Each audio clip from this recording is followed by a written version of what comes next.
తెలంగాణలో చలి పులి పంచా విసురుతోంది. చలి తీవ్రత అత్యంత ప్రమాదకర స్థాయికి చేరుకుంది. ఎముకలు కొరికే చలితో ప్రజలు తీవ్ర ఇబ్బందులు పడుతున్నారు.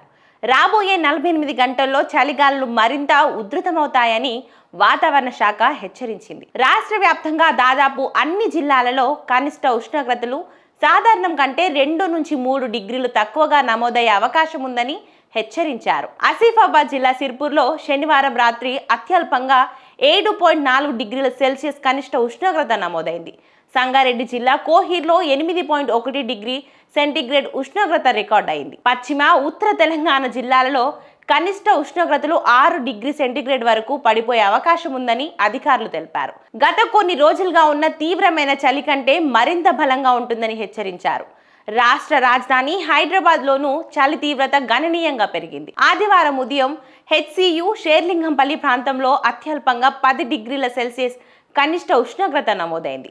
నగరంలో రాత్రిపూట ఉష్ణోగ్రతలు 7 నుంచి 11 డిగ్రీల సెల్సియస్ మధ్య నమోదయ్యే అవకాశం ఉందని అధికారులు హెచ్చరించారు.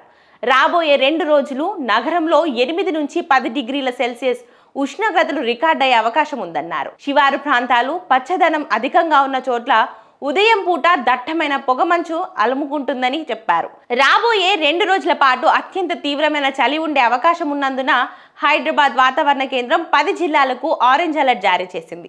ఈ జిల్లాలలో కనిష్ట ఉష్ణోగ్రతలు 6 నుంచి 10 డిగ్రీల సెంటీగ్రేడ్ మధ్య నమోదయ్యే అవకాశం ఉందన్నారు. ఈ మేరకు ఆసిఫాబాద్, సంగారెడ్డి, ఆదిలాబాద్, వికారాబాద్, మెదక్, నిర్మల్, భూపాల్పల్లి, మంచిర్యాల, వరంగల్, ములుగు జిల్లాలకు ఎల్లో అలర్ట్ జారీ చేశారు. ఈ జిల్లాల్లో చలి సాధారణం కంటే అధికంగానే ఉంటుందని చెప్పారు.